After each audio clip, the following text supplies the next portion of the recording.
Good evening. Good Thursday evening, everyone. Hope everybody's staying warm. If you're up in a cold climate, or staying dry, if you're getting a bunch of that nasty snow. I like the snow. I do. I'm from Chicago. It's nice coming down. It's nice to look at. Oh, it looks so nice. It's so nice outside. But then the next day, it's black and there's slush, and you got to shovel. And if you're not shoveling all the time, and then it turns into ice, and that's all right. I'll stick to South Texas, 80 degrees. Yeah, I'm okay with that. So this evening we do have a special guest.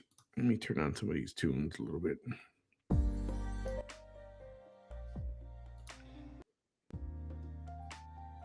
A gentleman by the name of Micah Lee, and he's been with me before. This was can't remember if this was last year or man maybe 2 years, well, maybe longer, maybe 3 years ago. And he's a community leader, motivational speaker. I mean, if you're like in the funk a little bit, you know what I mean, the winter blues or whatever, listen to this guy, and your spirits will turn around, and he'll help you keep your spirits up. And he's got an event coming up locally here in McAllen, Texas. So without further ado, Mycah. Hey, Manny, it's been actually 3 years. Isn't it Right? 3 years? unbelievable? Yeah, I was thinking last year, but no, it was yeah. As maybe we beyond get that. as we get mature, we don't count the days Oh and the yeah, that's months. right. Yeah, the mind is the first to go, right? Yeah. As we age, I call it matured stage. But yeah, I want to thank you for in your audience and the community bringing us here, bringing me here, and see what we can help community. I always tell people, people helping people regardless, right? We're all together, we fall together, we get up together, and that's what my mission has always been as a leader, to motivate individuals or groups in the in the minds of we're dealing with a lot in the emotional, human services, the mental health, right? We call it now the healthy brain. That's with the new language that we call it, because Mm. we all come from a healthy brain. But thank you. Most of us come from a healthy brain. Yeah. I can speak for myself. I can't speak for anybody else. So okay, so for people who don't know, you are in the San Antonio area. Is that correct? Yeah, San Okay, and Antonio area. what do We you have a do? satellite. What somebody says, who is Mike? What the hell? What the heck does he do? I've been a 30-year leader in community building communities together in the nonprofit world. I've been in my clinical work in the more the mental wellness aspect, public speaker, motivator, um, just shifting where we at individuals, sometimes depression, loneliness, PTSD, all those life events, what I call them. People call it trauma events. To Yeah. me, it's the sources that I learn, the tools that I have, bring to those individual and groups. So this move forward. It's like baby steps. It's not your traditional what we teach or what I teach. Traditional, more conventional therapy. It's more the holistic part, how the brain works, how we are in charge of whatever comes alive and process that through what we call it the expressive art mythology. That's what we do, and that's what I've been doing for years. But motivating people, inspiring people, and teaching people how can you become who you want to become. You want to become a leader? Let's do it. You want to become a motivator? Let's do it. I believe, Manny, that we're all created to with creative talents. It's really up to us to either two things: own what you were created, get rid of people, placing things that hinder you to be prosperous. And that's where we are in this. We get stuck on that. So this is what I do. I've been doing that 30 years. Ah, so I imagine we just came out of the holiday season. I imagine you see a lot of, or you talk to a lot of people who have, I forget what it's called, but some kind of depression people slip into over the holidays. I thought at first it was just a winter thing, a cold weather north area thing, but as I got older, I realized it's a holiday thing for some reason. I don't know if it's the emotional sights and sounds and the reason for the holiday and the music. I mean, does all that can all that come together to bring people down instead of cheer people up? It displays a lot of factors. The mind is very powerful. So the emotions, when you feel depressed, it's okay to feel depressed. This is the funny part, the more creativity. It's like a roller coaster, right? So when you're depressed, go on a roller coaster, Mm, it's okay to stay here. But when you stay too longer, we gotta do the quick assessment. What is it that we stay in there? Is it life experience trauma? Is it people, place, and things, emotions? Is it grief? Is it loneliness that kind of kept us there? In my input was said, what tools are there to help me as an individual to get back in that roller coaster, right? Our bodies were created to process emotions. They were never created to store the emotions. And we store emotions for different factors, Manny. It could be machismo, it could be whatever it is. We get stuck in there and causes chronic pain, majority of the time. Sometimes what I believe is what we feel or thought, I would tell people, is it mm, interpretation or is it a fact? I would say 90% it's interpretation that we experience something. Some people are going through the stage of grief. It's okay to grieve, right? That's a process, the emotion. Some people go through in change of careers, grief through that, right? It's just part of that. It's part mm, of being a human being. It's part of that we can say, I don't feel good today, man. I feel not good. And mm. it's okay to say that. But somewhere we believe in the clinical aspect. They were taught, don't cry. Um, we say this in Mexicano, guante, put up with it, endure. We don't have to endure, right? We can have discussion and find the space that you feel comfortable to have those dialogues with individuals, that you feel comfortable, that you can trust what's going on. So this is what the emotions go in a roller coaster. And I would say, what's keeping us going through that, keep back in track? What is it, people, place, and things, or what it is? Do you agree with? It seems like in the last, oh, I don't know, maybe 10 years, give or take, it seems like that there's been a trend for a certain segment of the population. It's been called to either I don't know. There's this thing that they call toxic masculinity, Mm-hmm. or they really trying to soften men up, or and some people would even argue that well they're trying to feminize men and try to make everybody softer and gentler and that kind of thing. And I mean it's something I do believe is that a lot of positive masculine traits have been chased off. Like traditional, I'll say, what do you call it? Chivalry. Men Mm-hmm. opening doors, men paying for dinners and dates, or casual outings, and uh, just the way that I was born and raised. I was raised how you treat a woman. All of a sudden, I don't know. Maybe it's part of the feminist movement that was trying to come back, saying, "Well, you don't got to open my door. I'll open my own door, or I'll pay Right. for my own meal and all that." And I think that I could normal say this. normal masculine guys took a hard hit on that. Right.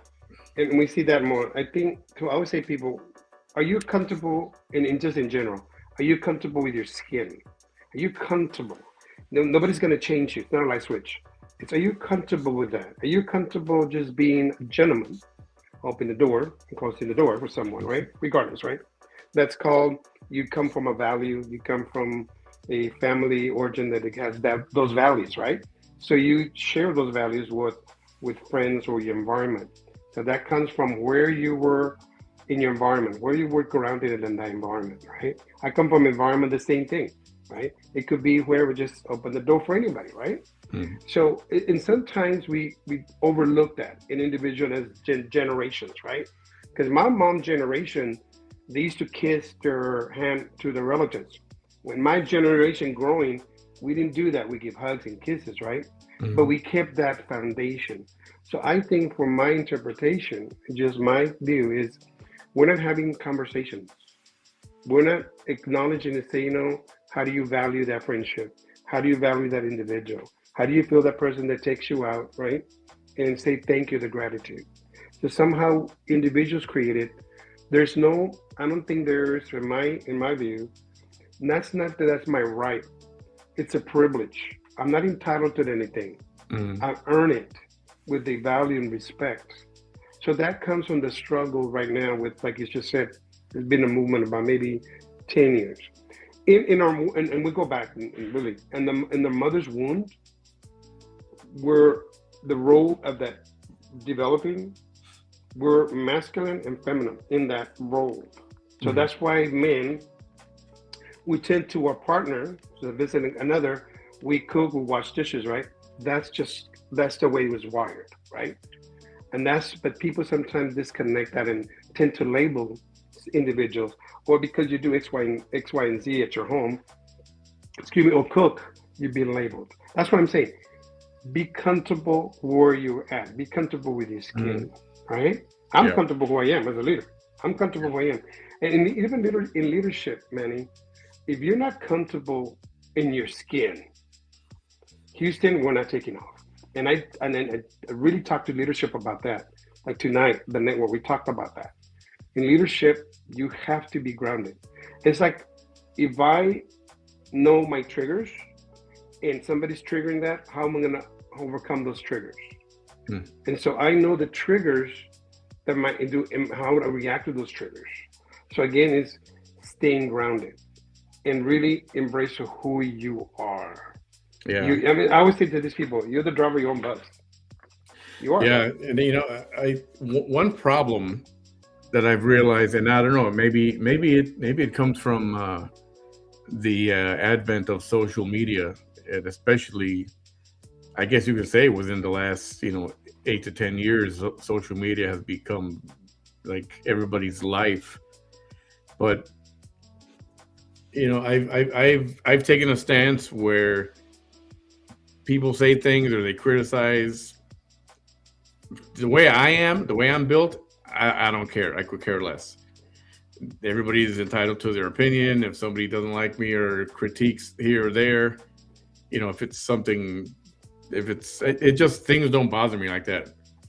But I know there are some people who really get bent out of shape and they can crash. I mean, something simple, and I always wonder what happened or what's going in there, what's happening to them that they can't handle just a simple Positive criticism or something feedback. any kind of feedback. Right. Yeah, Let's it speak seems. two things we're dealing with. You mentioned something about social media. In social media, innovational stuff, it's growing to benefit business whatsoever. I believe that we disconnected the social emotional learning in our communities. So kids are in the phone at the screen, Mhm. and just, it's like dating. Boom. Swipe, swipe, swipe. So Yep. we're not engaging to know the opportunity, Yep. but it comes because we come from insecurity as human beings, individuals. Yeah. So I had a bad experience, so business, or I was dating somebody, a bad experience. So we carry that experience into the next experience. It's like, where do we break that? So the social emotional learning is kind of this dismantled through the social media. Even schools are having that challenge. The social, and they can call it whatever, because I'm sure they call it different now. But the social emotional learning that we all had as growing up is Mhm. interacting with society. In that was just the social, the emotional we can express, right? And we learn the environment that we're different, unique, and that's okay. But now this young society generation is missing part of that component, Yeah. and it's easier for them to just swipe anything. Yeah. Um, And an example of what you're talking about is COVID. When schools were shut down, kids stay home. Everybody stay home. Don't leave your house. mhm. And young children who need to socialize on a daily basis were not able to socialize. And for over a year, it doesn't seem like a long time, But when you prevent a child from socializing, and like you said, now they just pick up their phone and they're stuck on the phone 24 hours a day practically. And I think that did a lot of damage too. That added to that problem that you're talking about. And I think we in society got too comfortable with that. We're not expressing the emotion, right? So that's why there's a peak right now in the ending of suicidal rate across the board. Hmm. I mean, Ending. if I go to the brain, it's the most powerful organ in our body. You know, it's so I worked with mental health for many years, dual diagnosis. We can did so much, and by the time we know it, the person, you know, did what they did, and it says, why are we giving emotional support? Hmm. It's just the brain. It's like people saying there's a homeless in the corner. Let me just tell you how that is. Those individuals, not everybody, created their own world because of their diagnosis. And so when you provide services for them, housing, etc., they're there, but they're so cultivated in the world, they can be confined. So that's a small population of society. And people will say, get a job, get this and that. It's very different in the mind how it works, right? Hmm. Because I worked with that population many years, right? And we're still learning on that. But that's why it's so key that we can have these conversations. And at home, how do we feel emotionally? That's a social emotional learning aspect. And it's so busy, it's easy for us to get in social media and let social media validate who we are. No, it's not right. That's not the thing. And so people going to validate is how many likes do I have in social media, in my platform? It Hmm. doesn't matter, right? Or who's many followers? It doesn't matter. Hmm. It's what are you doing to impact community with that purpose that you have. It's like for me, I really don't bother me the likes. I appreciate the followers, but the message across. And if it's only one person that I message, even right now tonight with your platform, in Hmm. gratitude, thank you. If we can shift that needle a little bit to help them psychologically, spiritually, emotionally, whatever it is, a conversation, that's what matters. It's Yeah. not that I'm going to the platform that I need, you know, metrics, that I need numbers to make myself whatever you want to call it, right? It's not about that. It's how we're impacting community. That's what I say, community helping community or people helping community, right? Because that's what matters. That's how we come and change in the psychological world, in the emotional, in the aspect of mental wellness. How do Hmm. we change that? We're not having dialogues. And there's a different unique culture in the Latino. When we talk about the mental awareness or mental health, we run, right? Because, oh, estoy loco, I'm going to be, no, no, nothing to do that. That's why if we don't have these dialogues, it's like, it just elephant in the living room. Yeah. And it's not going to go away until we have conversations. Anything in life that we having challenges needs a dialogue. We can debate, we can disagree. The bottom line, let's find a solution to it. In the aspect that we're talking about mental health, it's very key to have these dialogues because I believe 1 out of 10 family members that we talk will have somebody that's dealing with mental health challenges, Yeah. and And, it's and growing. and and one of the bad things is you're right. Basically, what you're saying is people don't talk anymore. People don't True. talk anymore. I know people within a household, they don't even talk to each other. They message each other. Yeah. Da, da, da, is dinner ready? Oh yeah, okay, I'll be down. Do you want to watch a movie? Come up. Everything is. And sometimes they even call each other inside the house. And over dinner, everybody's doing their own thing for dinner. People are not home. It's not 6 o'clock. Everybody be here at 6 o'clock for dinner. It's a Yeah, barrier that we created of a yeah, non-emotional barrier. If I text somebody, there's no emotion. I'd rather have a text, I'm just saying not me, in general, than calling and say, are we clear with this message or are we okay? Did we miscommunicate in here? That's yeah. why people ask me, what is your style of communication, Mycah? It is a text, a phone call to make sure the text was aligned, and Hmm. an email because we want to make sure those 3 areas in my communication that we're on the same page. Because when you text, there's no emotion and it's very direct, right? Very impersonal. Or Yeah, impersonal. And then when you first make a phone call, you get the motion there. You get what is really having this conversation. In an email, it's tell you what it is, but in a conversation, one to one, phone or online, you still get that feedback, especially on the phone. You get the emotion, how you feel, you can express that. We created in our society is a non-emotional communication. So we can just say how it is. To Yeah. me, when I get a text, I want to make sure that we're on the same page. And so I'll make a phone call. Are we concurring with this conversation? Because it's very easy to misunderstand the communication on that kind of platform. And so to say we're not having interaction with social, emotional learning through that communication. And when we eliminate that, that's what's causing more of the interaction to have the mental health, Yeah. because we're not having conversations.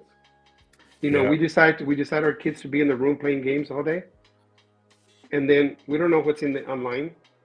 You don't know who's communicating with them. And the And reason parents do that a lot of times, it's so that they don't have to interact and bother with the kid. Just leave me alone. Here, play your video game.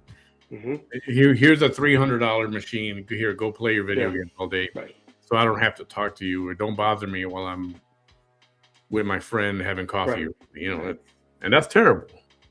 Yeah, and That's that's a terrible. challenge. That's a challenge that if we continue with that, the psychological, the mental awareness, it's really hitting us, and it's everywhere in our community.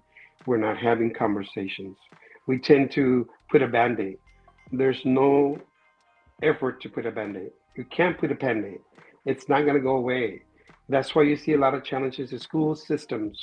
I mean, we'll be there in the valley to one of the schools having some challenges, and so we go with a curriculum says, how do we do this? But we need community, we need parents, we need teachers, administrators, we need everybody to work with this environment, Yeah. right? If we're not working together to build that little village, it's not going to be a successful or nourishing village. It takes a village to nourish family, to nourish an individual to our best ability. And for me is if we can move that needle in the mental health aspect with resources. We do expressive art methodologies, right brain, left brain, because we deal with a lot of events with life trauma and all that stuff, right? Mhm. So that's what we do as in Project Insight. It's a nonprofit. We Our goal is to create heal community through the expressive art methodology. It's not your traditional therapy. We don't do therapy. We give them tools to process live events and keep them more healthier than what they were before. And that's what I was going to ask you. Do drugs play a part of what you're involved with, or do you try to keep it, like you said, more? I don't know. Is that the word, holistic, instead of, oh yeah, just take these drugs and take some of this? Right. Let me just tell you a little bit of my story. Maybe I shared that 3 years ago. When I created nonprofit Project Insight 2004, prior to that, I went to this workshop that now we provide the tools, right? Through expressive art methodology. I was addicted. I'm being sober for 30 years. I took that class, that workshop, my life changed quick. I was willing to change that, my Mm. addiction to prescription drugs. I was dealing with unhealthy relationship. I had recovered from back pain and surgery. So to me, pop the pill and said, I took that. And so in order to me, I took the initiative to change that, right? So I changed that. So when we teach these methods, no matter what because I do have worked with dual diagnosis, we go to those habilitations. These are the tools you can overcome, right? Overcome with that disease or epidemic, whatever you want to call it, the addiction. I call it the disease, right? Mhm. But don't let the disease take ownership. I've been sober for 30 years. And I can tell you right now, I could walk through that darkness and I could get out. You know why? Because I'm grounded and I use these tools. Not everybody's prepared to do that. But when you're talking about the dual diagnosis, it could be mental and then the addiction. We balance it that. You balance whatever resources are there. It could be traditional, therapeutic, but also holistic works too. But the key is, are you ready to move forward? That's the key. Are you willing to make the change? It's a process, not event. I was in that situation when it said, it has to get better. And it did. And it's a process. You go through the grief. right? Yeah. Because you're so used to this life, right? That we thought it was healthier at my time. I was numbing it. I was in pain. I didn't want to talk about it. But at that moment, something said, "You got to change now with this environment you have, this addiction you have." So to answer your question, there is resources for those people that are dealing with those kind of disease, those addictions. The Mm. question for them as they're listening to us tonight: are you willing to make that change? And it Yeah. takes a lot. And before you make that change, make sure you have a support system, resources. Someone is going to be side by side walking to the path. It's like when people talk about domestic violence a little bit. Why do Mm. they go back? Because the systems are not in place. You go and live with your sister. Your sister, you know what? You need to go back. I'm tired of you living here. So we go back to the same situation. I'm a living proof of that. I was married to a very dysfunctional and a very abusive. And say, how did you endure it? I endured that. But I knew before I left where my resources were because I was not going to go back. So it's again, where are you? Where you're comfortable, and are you willing to make that transition and keeping your body and mind healthier? That's the key. Look Yeah. around. There's so many resources, Manny, in our communities, but are you willing to make that change? And I can tell you, I've changed people, place, and things in my life. And that's why I'm being like, thank you, God, my spirit, and my God, my divine, that is keeping me in track. I always say, my meditation and prayer, I said, keep me away from people, things, and beliefs that's just going to hinder what I'm supposed to serve in the community. Do you have a response, somebody? Yeah. Somebody commented the resources that some of the resources that you're talking about um, can sometimes be expensive, or some people don't have insurance where it's not covered, so it's not easy to find let's say community services, something that'll be available at no charge. This To is be what was created for them. Answer that question, if I can, may I? Mhm. Project Insight, and you can share the website. We've been to over 20 years. We get funded through private. I am the developer. I bring the resources for the organization. We rather have somebody there to get the service that perhaps because they come from a disparate environment, they don't have the financial resources. I'd rather they take the classes. We're going to be there in McAllen. Go there. Don't let that hinder you, because our goal is we can move that little needle a little bit and help you as an individual to get you where you're at, to be prosperous and manifest something in your life. It could be a health issue. It could be walking away from unhealthy business, unhealthy relationships, whatever it is. I speak from the heart. I've been there, but I had to make the initiative change this. I can't live this way in Yeah. a sense of abusive relationship.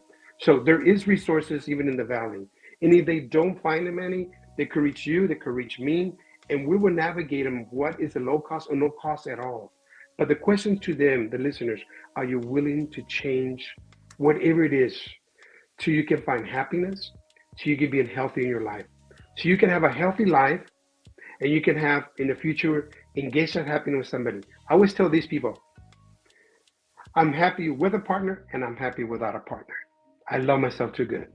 Just happy either way. Happy. You either meet me halfway. If you don't, I'll call them some cucarachos. Get rid of them. You know, you gotta Yeah. get rid of that. I put a website in the comments. Just keep in mind that website tomorrow it's changing overnight. It's going to look different tomorrow. But there are going to be what There's a is there? number. There's What a is there number. in I'm the gonna website? give. There's gonna put you in a number. Anybody could call us. It's 210 Yep. 998 Yep. 1868 extension 001. Somebody will answer. Zero Wherever you're one. going, yeah, extension 0 or extension 1, whichever extension. So it's 210 998 1868. Ask for Mycah or ask for Dr. Nelson, whichever lines you want to choose. Whatever it's going, and we can connect you with resources like navigators, or when we're down there, just come. It's going to be at the public library there in McAllen on the 28th. Oh And yeah. this So is this is in February 28th. just coming around. And this is called it's healing the heart. Healing the heart to grief, sorrow, pain, addictions. however you want to put that together, that is so key that these organizations and these individuals, especially in the Valley, could benefit the tools that we provide to them. I'm trying to see. The information is going to be on that website that I put Yes. on it. It's not up Yeah. there yet because they're going to overnight replace it with the Yeah. new one. The new website here. Yeah. Let's see. So, anything else? Any other questions, Manny? Yeah, one question. See, and it's funny that now if we're going back to like feelings of depression, or even if it's not depression, sometimes you're just not, you don't feel happy for some reason, but you're not necessarily depressed. I call it being in a funk. Yeah, like foggy, you foggy don't want day. to leave the house, you just want to stay in bed or on the sofa and not go anywhere, not do anything. And I notice, I mean, this for years already, I've noticed talking helps. When you talk to somebody, even just casually, it could be your friend on the phone. You're just talking to them and kind of, if you can share what's going on in your head, just, you know what, eventually you start talking more and more and then you feel better. It works. Talking helps. It really does. In case nobody knows this yet, but talking does help. That's why I feel it's important. I remember years ago, this was 2005, maybe. We would have dinner. We'd go to a restaurant, and the kids would whip out their phone or whatever, text message. Hey, we're having dinner. Put your phones away. You can pick up your phone out of your pocket when we're done out of here, going back in the car. But while we're sitting and eating, put your phones away and let's just talk to each other. And they stick to that right now. Like certain times when they're together that they don't even bother with their phones. And I think more people should do things like that. You said something about sometimes we feel like not blues, but just not even down. You just don't want to do nothing, and that's okay. That's okay to do that. The body and the mind saying, just chill out, eat some popcorn, do nothing, be in pajamas, whatever you want to do in your safe environment, right? That's okay. When it's repeated 2 or 3 or 4 days, then we got to do a little wellness check. What's going on? Most of the time, it could be something that impact our lives, loss of relationship, career change, whatever it is, or dispute from family, Because let me just tell you, we all come from dysfunctional families. Hey, wake up. It's what it is. Now, we don't have to put up with that. We can find resources to overcome that, right? Yeah. And when you find resources, whatever that builds you to stay grounded, you could also coach your family or somebody saying, I'm not going to put up with that. Or, you know what, that's not very nice or kind. Let me think about this. No. So you're learning to shift that from what it was before, the interpretation that you endure, you put up. Because culture plays a lot of roles, right? Mm-hmm. Especially Latino. Guante, don't say anything, endure. No, we don't have to endure. Yeah, I remember many, many, many, many years ago, I'll say over a decade, even maybe a couple of decades, when someone had, we call it bipolar or ADHD or something going on, it was always, don't talk about that. Shame. Now everybody's like, oh, I'm bipolar. I have ADHD, or some people, I'm autistic or whatever, and that's breaking the barrier. Yeah. That's breaking the barrier of the stigma that we all created that, right? Through any kind of diagnosis, especially in the mental industry. We can break that by having dialogues like today, right? Because remember, 1 out of 10 families would deal with somebody that's dealing with some kind of mental diagnosis, right? Yeah. And so, you know me, some platforms. I talked about mental health, HIV, and I'm surviving through the process, diagnosis. I'm doing well, by the way. So that'll be another topic for the machismo to break that taboo. Oh. But, but that's how we do it. We having dialogues. We were taught that, don't say anything, and it'll go away. It doesn't. In the mental industry, the health, the wellness, it doesn't go away. Yeah. What it is we have tools to cope and process that. And that's the goal from not only what we do, but it's providing the tools for individuals that are willing to give those tools and start working what it is in their lives, whatever that might have been. That could have been life events or trauma, PTSD, depression, loneliness, isolation, chronic health and anxiety, right? Our program, our nonprofit deals with veterans, families, and individuals, youth, active older adults. We provide training for healthcare systems, educational systems, rehabilitation. We believe this tool, the expressive art methodology, has worked for many years. It's a process. So it's not an event. It's a process. Yeah. But are you willing to make those healthy changes, what do you call it, for the body, for the mind, for the emotion that you stay there? Remember, like I said earlier, our bodies were created to process emotions, never to store the emotions. And when we store the emotions, Houston, we're not taking off, and chronic is about to arrive. And that's where people deal with a lot of fatigue because the emotion blocks it. It's not processing it. Yeah, that makes sense. It's got to be bad to store all that inside and not do anything about it. In men, because of cultures, we were taught to endure. We don't have to endure. Right. And so we got to break that, and that's why it's so important. I have one of my friends created the men's group. It's every second Monday. We host it, and it's about 20 entrepreneurs, and it's just a safe place for men of every color, every walk of life. They're there, and we have about 30 minutes to talk about then what's going on in our lives, and then we have maybe an exercise to do, and then the last 45 minutes we network business.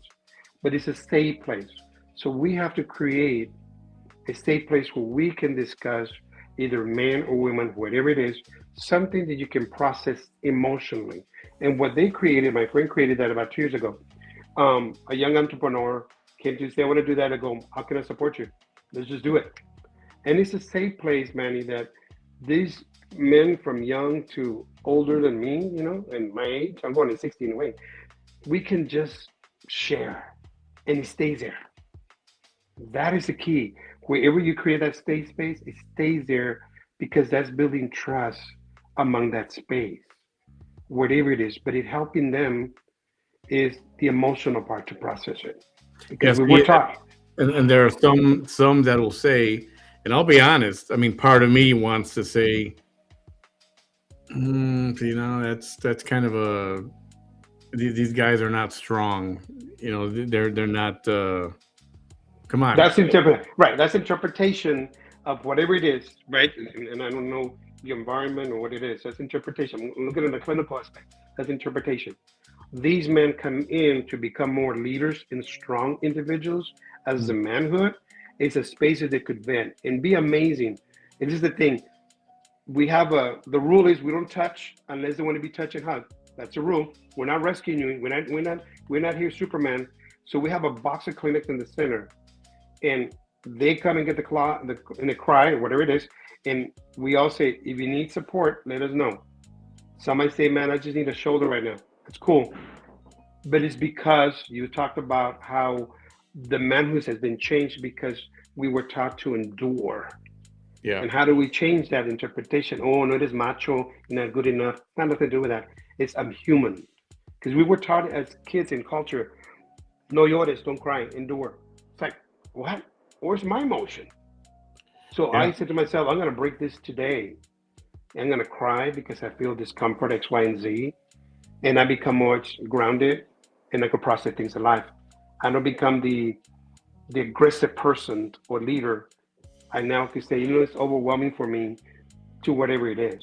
So that's why we created the men's network that has been successful for 2 years. And I mean, I really encourage people in the Valley or anywhere, Manny, to create that safe environment with no judgment. Just, hey, you talk about, I mean, you should be surprised what they talk about in their relationships. And that's okay because they need to vent. Yeah, it's funny you mentioned it. I was watching. I used to watch this the Sopranos. I don't know if you saw that TV show Yeah. on HBO.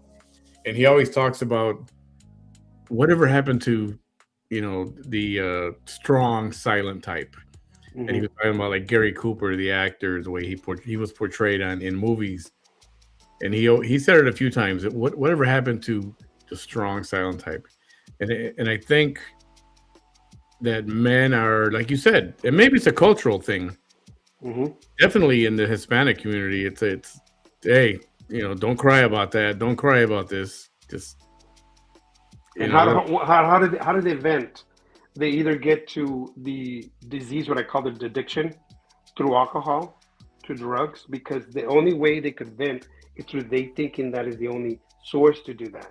Through generations. My dad was an alcoholic, but I put a nick in the butt and said, I'm not doing this to myself or to my family, right? He was a womanizer. So I stopped that. You have a choice. You stop that here. And the bus stopped with me saying, I can't do that. Now, how I do that is I could talk to somebody, to my brother, right? Hey, I'm going through this. Let's talk about it. And, we're so united, my family, but, give each other. We don't judge. We're just like, hey, man, thanks for being the shoulder. And if we can have that in manhood, just to say, thanks for the shoulder, no judgment, not about weakness. Somewhere somebody created that. I'm just human in a yeah, business, in a marriage, And I always say that we got to create a safe place so we can vent, and it stays there. That's the rule in our group. You don't go tell your wife, oh, Panchito did share. No, no, no, no, no, no. It's none of that. This is your safe place. And if we find that safe place, we can process live events, the trauma, the the event that has hindered us. Because those traumas has hindered us to one two things, to become healthier, to serve, and to love ourselves. That's the bottom line. And mm, so those experiences or events in the cultures hinder us to be prosperous in whatever that might be for people, in healthy relationship. The bottom lines as leaders, we start healthy starts with us. That's the key. Knowing yourself. And I always tell people, care bear what people say. Just do it. As a leader, you know me, I get thrown on the bus, but I sign up for leadership, so it's what it is. yeah. It's what it is. Nobody's gonna agree with my points, and it's okay. I'm not here that. I'm just saying this is. Have you thought about seeing it this way? Okay. And I've been to other events. I get thrown on the bus. I get up, and I continue, right? Because not that experience is gonna hinder me to serve community.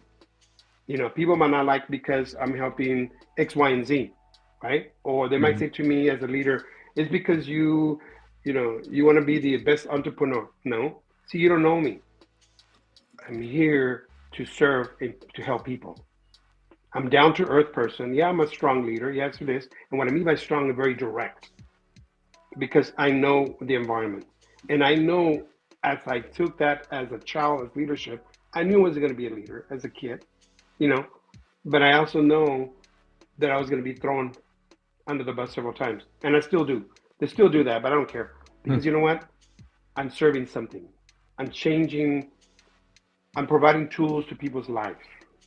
Yeah. And if we all think that way, I say, I'm the only driver of my bus. And this is interesting because you become the driver of your bus. You're going to stop. And whenever you pick up these live events or whatever you call it, you can get them out of the bus. But when you let those passengers become the driver of your bus, Houston, we're not launching. We have a problem. Mm. That's the thing in life. You gotta take that bus as you, the driver of that bus. Learn to be the driver of that bus. Yeah, you be in control of it, not everybody else. Yeah. When you give power to somebody, Yeah. Houston, we have a problem. You have a Yeah. question? Yep.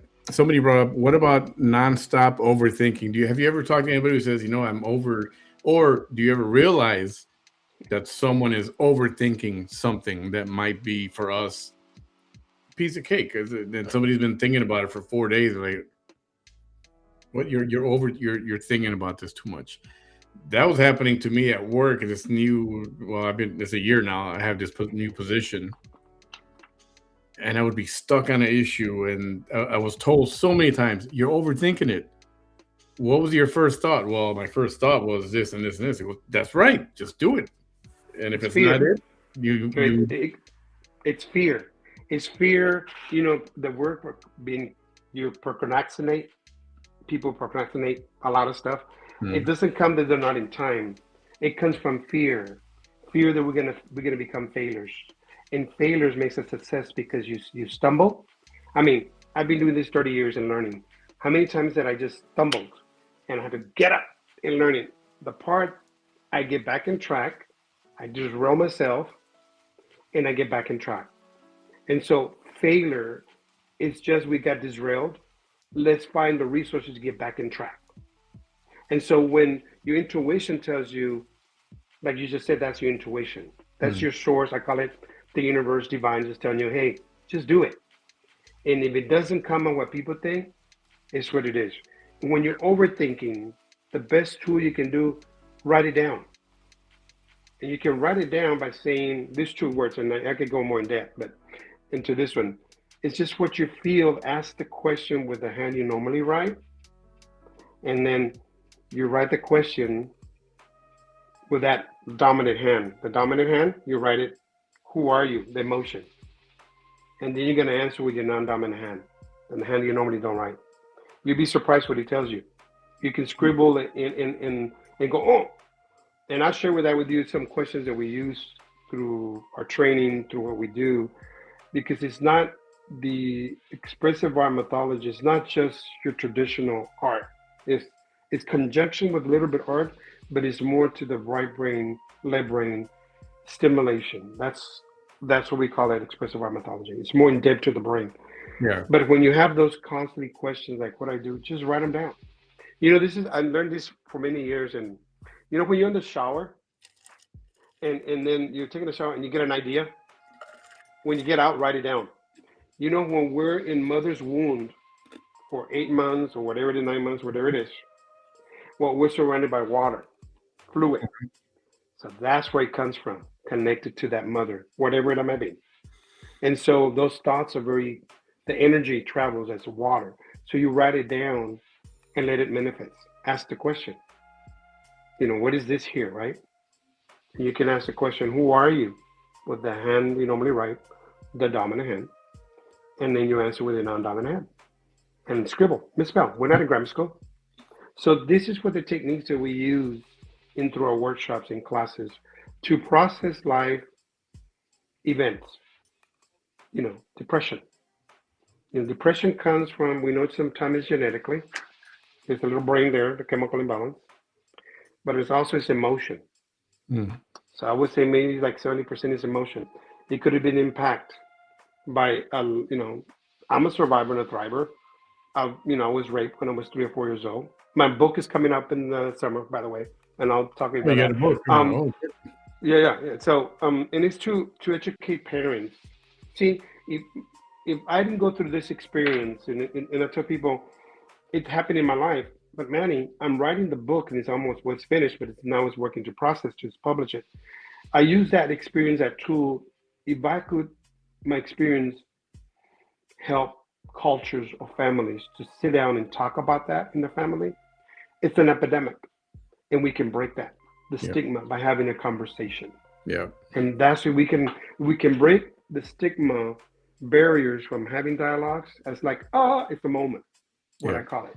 We're moving that needle, and we should be moving that needle in mental health, in healthcare, anything that it is getting us stuck.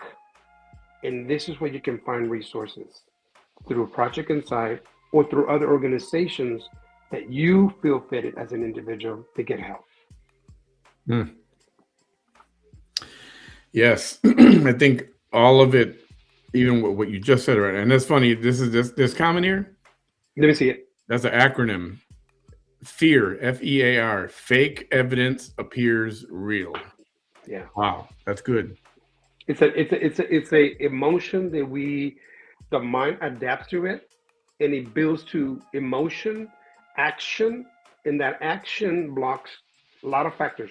Prosperity, it blocks the healthy cells in our body. It's just anxiety. There we go. You know what I mean? And by the time you know it, it causes a illness somewhere. Because cells are there in our body. They fall asleep. You got to wake them up sometimes. Hey, let's get back to work. Yeah. But the emotional part impacts those cells too. And there's proof in research how cells work, right? Genetically, we have certain things, but what feeds into it, like for me, when I had this surgery prostate, sugars triggers that too. It's like, whoa, I didn't know that. Well, yeah, I'm to be careful with my sugars because somewhere it triggers some cells, Yeah, just cancer cells. So, eliminate sugar, period. Eliminate sugar. I know it's easy to say, but la concha, gotta have the concha, right? It's like, yeah, but we're learning, yeah. and as long as I'm here, I'm learning. But yeah, this fear comes from that totally. Yeah, a lot of these mental, we call them mental issues. A lot of times it's just stress. Hmm. People over stress about things you got no control over. Yeah. And I learned a few years ago. Actually, my sister kept telling me, "Why are you worrying about it? There's nothing you can do about it. There is absolutely nothing you can do. Worrying is not going to change it at all." So I started doing that, like, and not stress about it no more. And then And boom, then everything falls up. and then that day comes, and it's like, oh, okay, it's this fixable, or this happened, or like stressing too much for most of the time, not all the time. I know sometimes there are legit things you're going to stress about, but a lot of the stuff it'll work itself out. Just don't stress about it. You'll make yourself sick, physically sick. Yeah. Right. Stress is a very powerful force that can make you physically sick. Right. And and the one thing I read in a book a few years ago. Everybody wants to be, oh, I want to be like him, or I want to be like that guy, or I want to be like this guy. You know, the best thing to do is today or tomorrow, try to be a better version of yourself. Yeah. Don't try to be like somebody else. Try to be better than yourself right now for tomorrow. That's it. I always tell people we just pass into Earth to Yeah. learn, be kind to ourselves. That's it. And people say, "What do you mean?" Yeah, because I'm only today. I don't know what tomorrow. Is there another question, Manny? Uh, yeah, just a comment. Disappointment because of high expectations. Yeah. See, Yeah. that's what we call it. The high expectation comes from, I'm going to call it the sub personality. We call it the inner critic. People call it the devil. People call it the monkey. So let's go the monkey. The monkey tells you you're not good enough. You need to lose weight. You're not going to pass the exam. You're not going to do it. So you need to learn when you hear that voice. And this is how I done it to myself for years. Because we need that voice. Wait a minute. You tell them to take a coffee break. And then when you're going to negotiate business numbers, you ask that personality, the monkey, hey, I need you here in court. Figure these numbers. And it's going to go, oh, thanks, man, thanks. But we have this inner critic that is sabotages constantly. And we have to take in charge and find out where's that little protective parent. Where's that protective parent? Call it God, call it divine, and say, ooh, wait a minute. We're not tolerating that. Yeah. So those personalities, and somebody asked me, when are they gone? On the day you're not walking in earth, they're gone with you. Yeah. It's just as it is, right? So there's few personalities. We got those brat, the spoiled brat wants attention right here, right now, and it's going to distract things, right? Yeah. But we have the protective parent. It's telling you, we can walk in this environment, and I'm in charge here. I'm going to protect you. We're going to leave that environment when I tell you, right? So that's your protective parent. But the inner critic is not to say it's a sub-personality, but you can tell that personality says, you either be nice with me, or we're not going to work here. You're not my friend, right? It's a sub-personality that you kind of have to say, acknowledge it, and because it plays a role in our lives, right? And so, but the goal is when you start aligning, getting healthier, you know how to balance those sub-personalities. Not let the one critic. My critic used to play, I'm going to tell you, in any jobs, in career, until I said, enough is enough. Take a coffee break. And when I'm doing business plan, it comes to me, the little monkey says, I don't think that's going to work. And I go, chill out, go take a coffee break, or you're not going to be engaged in this one. So Yeah. you learn to set grounds. And those grounds come from your protected parent, right? Call it divine, call it what it's just telling you, not today. And so when we allow that little monkey to take over, that's when we come to feel not worthy, fear, anger, judgmental. We come not loving ourselves, and we come to choose unhealthy relationships. Hmm. Yeah, one bad thought leads to a bad decision, and then You know what I call that? I yeah, call it chingaderos. Chingaderos. It's BS, right? Because I tell that if you I used to this, if you lose a relationship, whatever that might be, business relationship, a career, those are nonsense, chingaderos. But when you lose your faith and hope, Houston, we have a problem. we have a problem. Yeah, You disconnect it completely from everything. yeah, Because that's the hope gives you strength, yeah, right? The belief is you believe in yourself. And the faith, whatever faith you might have, keeps you going. So the other ones that I talked about, there's just nonsense. Because tomorrow, like you said, that worry will not be there. yeah, It's already resolved. yeah. The thing you were saying a minute ago is so true. We are our own worst critic. Hmm. We are a lot of times our own worst enemy is ourselves. Yeah. And social media doesn't help with that. No, Doesn't help no. with that. Because it's easy to get that social media to validate who we are, which is not healthy, first of all, Yeah. right? It's interpretation, what people think, right? I always tell people in the mornings when I would take a shower or before I take a shower, get out of the shower, look at the mirror. Look at the mirror and say, damn, you look good. And let me tell you, that little voice going to say, well, you need to lose weight. No, no, no, no, no, no, no, no. You look at that mirror through the eyes and say, I'm alive. I'm alive. And you say, I'm worthy. You say that, and I love myself regardless. It's hard to say that Hmm. because you're looking at the eye to that little child inside of you. If you can't take care of that little child and nourish the child, again, Houston, we're not going to launch. We got to learn to take that little child inside. For me, as a thriver and survivor from child abuse, I learned to take my inner child protected. Why? I own that to my little child. So I protect it from relationships, that might be business or whatever it is. Even with family, I'm very grounded. Say, let's not go there. But I learned this through the process because I own it to my inner child, my little boy, saying, hey, dad, protect me. I'm going to this pachanga and I don't feel comfortable. And I have to ensure that we're going to walk, have a good time, come out. Simple as that. The Yeah. minute I feel unsafe in that environment, I'm out of there. You owe that to that little child. Yeah. That's true. That's one way to look at either stressful situations or toxic relationships. Is don't be in there. True. Oh, whoa! What happened? Are we back? Hey, Still we're here. Okay. I don't know what the hell happened.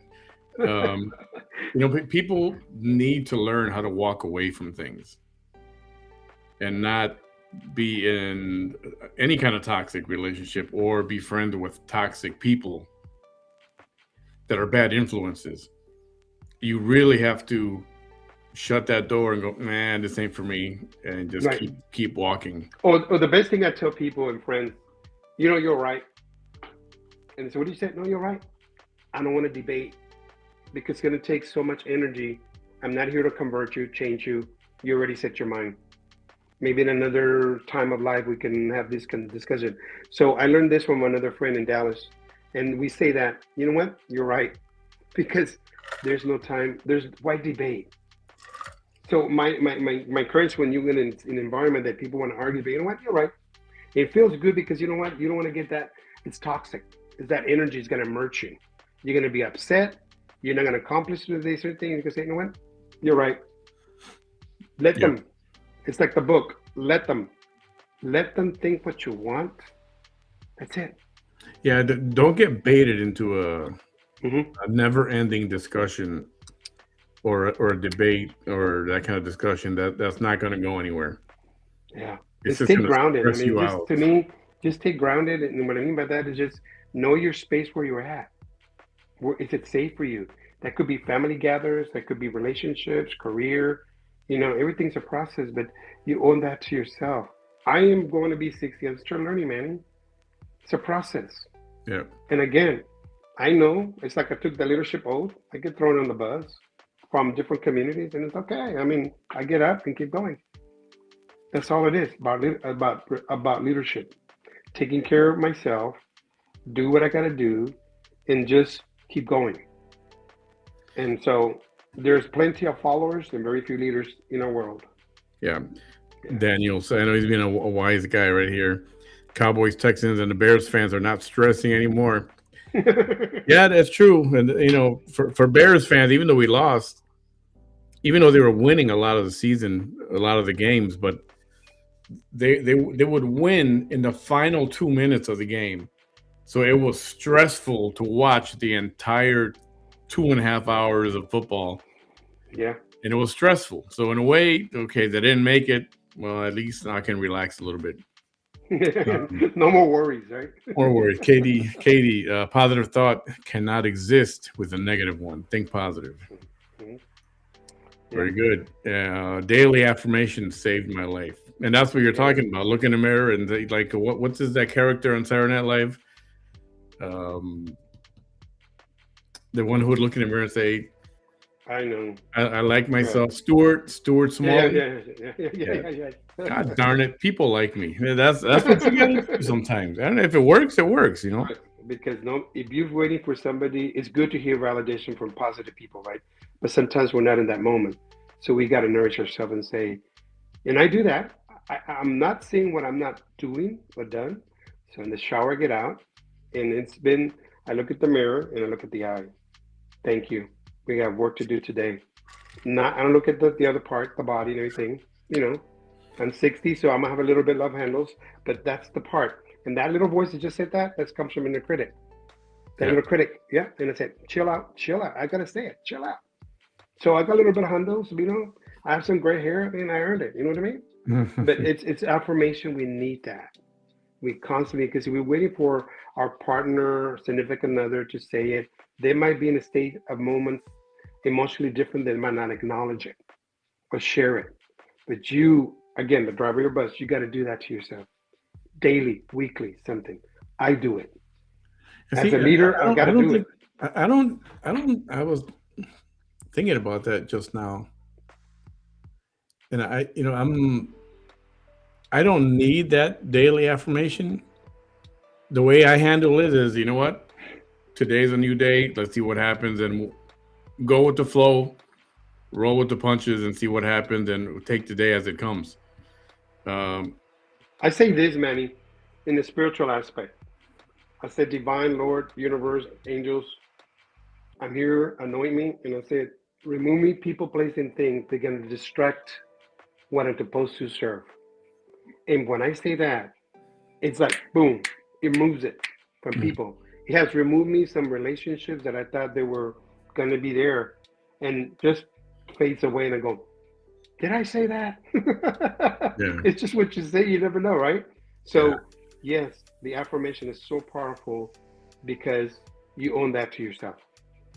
J-Bug, I thought it was Junebug. J-Bug said, why does the need to be close to the person that hurt you happen? Why does that need still there? For example, abusive parent and child. Now the child is the adult, but always wants to be around them. So we have not broken the cycle of what was before to have a nurturing parent, and we take that experience and continue what I call it. It repeats a cycle. It's like the backpack. You're carrying the backpack. So that you're carrying it to next relationship with yourself or others, you got to break it. You have to go, what about, like, for example, my dad was an alcoholic, a womanizer. I broke that cycle. I had to. Easily, I could just take it and put it in my life, right?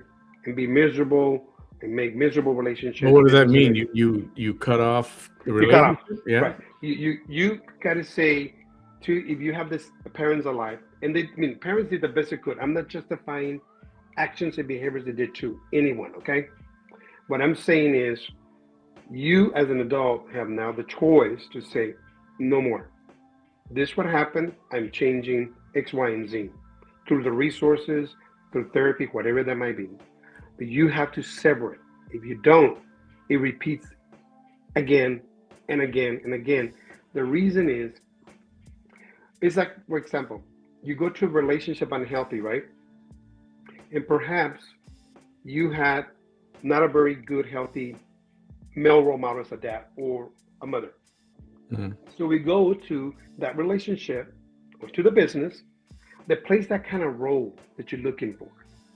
But then you find that person is kind of tied to that behavior or action of that story that you had in the past with your family or where it was. And you drag it back again because that's all you know. But you have the choice to say, I have to sever it. I have to find the sources to lead me to not repeat the same cycle again. So a lot of people go into relationships. One is, why am I having this unhealthy, girlfriend? And I ask this to people. When you start dating, meeting somebody, you can ask this. You can ask the person, hey, how's your relationship with your mom and dad? If they had parents, Mhm. okay? They might say, well, my mom was by myself, but okay, so who in the male represent that male role? Who is my tío, my uncle? Okay, how was that? Oh, it was great. That means they're having healthy relationship of that aspect. When somebody tells you, I can't stand my mother, Houston, we're not going to take off because now that individual's having challenges of that role Yeah. as a female role, right? Even as a man, right? So I didn't have the nourishing mother, so you as my girlfriend could be the nourishing mother. No, I don't want in a relationship to be the dad and the mother. I want to be the adult relationship. Dan, that's That's a what happened. very good. That's a very, very good question to throw out there. Just like you said, when you're meeting somebody for the first time and you're looking for a relationship, Asking the how question, are you with your mom? How's your relationship with your mom? Wow. how's your relationship with your dad? And sometimes we said, well, I was not raised by them. Well, who you raised? Who represents that role? My grandmother. How was it? Oh, great. So now you know they come from a nourishing, healthy environment. That you're not going to play the role as the father figure or the mother figure. See, in relationships, even in business, we're adults. We don't want the little seesaw, Peter Totter, like here's a Mm. man, here's my mom, and no, we're not doing that. So most relationships play that little rock, the father and mother figure. And so we have these functional relationships that causes fatigue, no prosperity, fear, anger. And I speak because I was there at one time. I'm just saying it. And I discovered and said, no more. 15 years in silence and abusive. And people know you're an entrepreneur, you do this stuff. Because in my culture, my little head said, endure. And so one day I got up and said, no more. I can't do it. Yeah. And so when I walked away, I had the resources, I walked away. And I don't turn back. Mi abuelita decía, she says, en guarache que tiro no lo recojo. See, it's just say that the old shoe, why are you going to go collect the old shoes? You just toss in the trash can. In Once you throw relationship, something away, let it be. hasta la Let it vista. be. Yep. Just let it go. Yep. Because if you don't let it go, in our interpretation is, well, if I could just change him or change her. No, we're not here to change or change people. That's not the thing. And a lot of relationships do that, thinking, well, I know a little bit. I could change him. I could change her. No, but the relationships that we right now is what people tend to go in those relationships and things that they missed out in motherhood and think that that person is going to replace that or fatherhood, whatever that might be. Mm. And So, now Houston, we have a problem. so in this situation, could it be obligation? Now the child is an adult. You're culturally, we at least we are, most of us anyway, feel obligated to take care of our elders. Hmm. So that's why I don't know if If you're that. going to do it, no, if you're going to do it, this is the thing. If you're willing to process it, you're willing to not cope with it, process it, or whatever happened. Maybe your mom is a different age and you say, okay, I'm going to not endure, I'm going to process it differently. Either going to do art, I'm going to do something, counseling, whatever that might be. But I'm going to nourish my mom to my best ability or my parents to take care of them, right? Hmm. Are you willing to do that? If you're not ready to do that, don't go there. It's like danger, danger. Remember that little Or was it Lost in Space? Danger, danger. Yeah, That's what yeah, we're saying. Don't go there. But it's a culture set up for us, and there's culture across the board that it was in the past. Let it go. yeah, No, it's not just letting go. You got to process it. Because if you don't process it, it's going to be there. The monkey is going to be in your shoulder all the time until you process it. And it's going to reflect in relationships and businesses. And so sometimes leaders are not successful because we have the little monkey all the time, not processing that. So I hope that these words kind of helped the question, Manny, that, yeah, you know, are you willing to move forward and process and engage in that environment? And is that environment healthy for you? If it's not, don't do it because you're not ready. You don't have the tools. You haven't processed it. yeah, That is so key for somebody just saying, well, the culture sets us up too.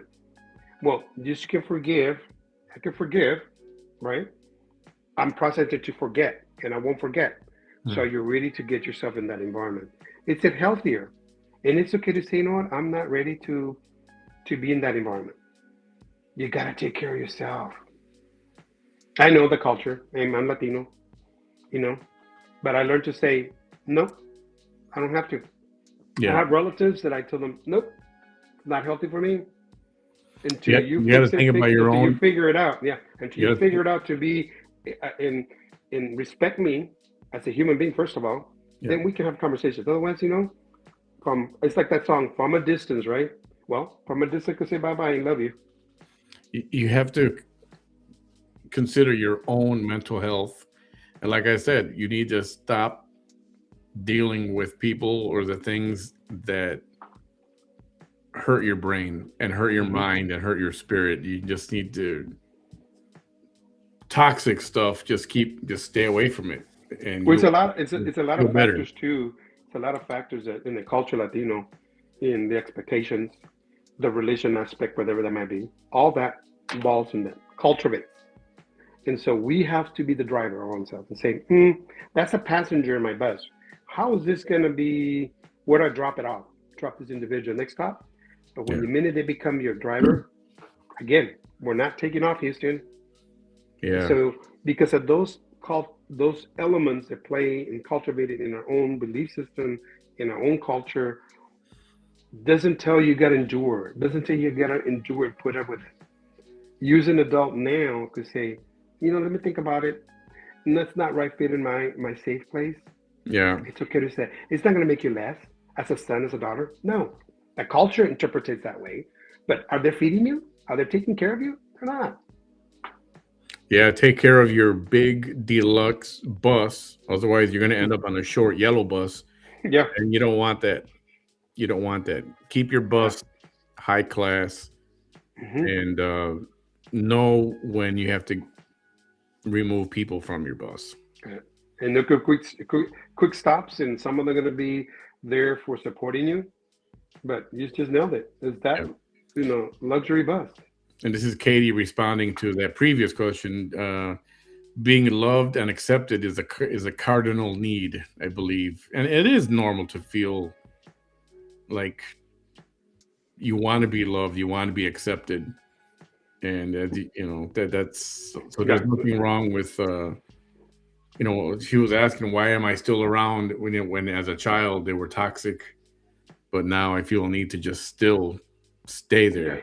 So Yeah, I want her to ask this question, and I hope she's listening. Get a piece of pencil. J Just Book. ask like, yeah, just write with your dominant hand, whatever the hand might be. Write this question: Who are you? Who are you? And then with your non-dominant hand, the hand you normally don't write, ask the question. You can scribble. It's going to tell you. And you can ask as the other question is, how do you feel?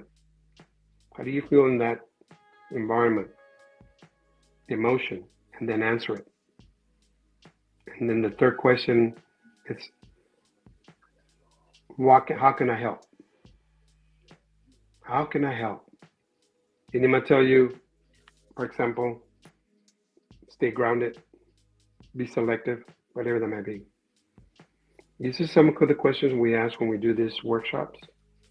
for the body and the mind, connecting the neurons, bridging, and then the answers is there. Like, who are you? Who are you? The emotion. Who are you? Whatever you're asking, and you have the answer. You can always send me a phone call if you need more information, Manny. We have the tools. We send them, and phone calls. Just when you're ready, individuals, your audience, make a phone call. And like I said, we can just move the little needle for our own communities to become healthier. Yeah. I did put Mycah's number up there, well, to his office, I guess. Yeah. And he's offering, if you need just a short conversation or a quick talk, he is willing to talk to you and maybe, lead you in the right direction if there's something that's bothering you or you have issues with something. And then we'll be there on the 28th in McAllen, Texas. He will be here. McAllen, the 28th. And where is this going to be? Where is it at? McAllen Library. And At it starts from 9:30 to noon. And then the next day we have another workshop in our satellite office. But the flyer has the information. I'll get that flyer. Yeah, man. Okay. You want to know more about what Project Insight does in human services and mental health through expressive arts, and how you can heal and process life events, trauma, PTSD, stress. Join us on that Saturday, the 20th of February, and we really go. We have work there. We do work there, but when we're on the road, we do big, workshops, and so whatever they can, hopefully, be inspired, and it helps your life to process certain things. That's what it is all about. Yeah, Edette. Hi, Edette. Unhealed trauma is often passed down through generations. True. Wow. We call that family constellation. So that family constellation comes from a thread, and it goes on and on. And somehow through generation, we didn't have to, not by choice, we didn't have the tools to sever it. So in my family constellation, my dad was a womanizer, an alcoholic. I chose to sever it through resources, to process it, because I could drink 1 or 2 drinks, and I know myself. I don't want to go there, right? Mm-hmm. Right? My one of my brothers got addicted to drugs, and that's how he processed. He's been sober, hallelujah, 15 years, I think. I've been sober for 30 years, hallelujah. Right? Yeah. But see how I did? Family constellation, we sever it, because that trauma is going to go to the next generation. It goes on, and it is true. It goes on because we haven't found out tools or asked for tools to heal and process that trauma. Yeah. And when you find tools like the ones we provide, it's a process. But the unique about what we do is we bring the emotion that is hindering you or that is somehow cause you discomfort. The expressive art methodology, it brings it to the surface and we process it. Dialogue, draw, journal, paint. Yeah. And that's how you start processing it. That trauma. And that's what I call it. We sever that family constellation. We sever it there. And I know from my years, there's families that trauma has gone for years. And we find out where it started. But somehow the resources, or there could have been resources, but they were afraid to take the initiative, right? And some of them have done it. And it's like, it just ended. Yeah. And you have to be willing to and be strong enough to, you know what? Mm-hmm. Got to cut this off right here. It's time. Yeah, right. It's time to cut that stuff out. So J-Bug, it's crazy when you try it. The answer does come out. It was there the whole time. She said, "You tried it. Dang, nice." Yeah, I think there's a few people going, I can't write with my left hand. Okay, when you hear that, Manny, when you write the question with your dominant hand, it could be the hand they normally write. When you answer with your non-dominant hand, that is the hand you normally don't write, whatever that might be for them. When you answer it, you scribble, you misspell. You can misspell because we're not in grammar school. That inner critic, the little monkey, comes in and says, "Oh, you misspelled." Tell her to take a coffee break Yeah. and have fun and let it express what's really there, the emotion. Yeah. And that emotion could be from trauma for so many generations. It's passed. We know it studies that cell, that gene, that cell passed on trauma to generations too. And it's there. And now that we provide tools, that you have tools, you can process that. And it ends there, right?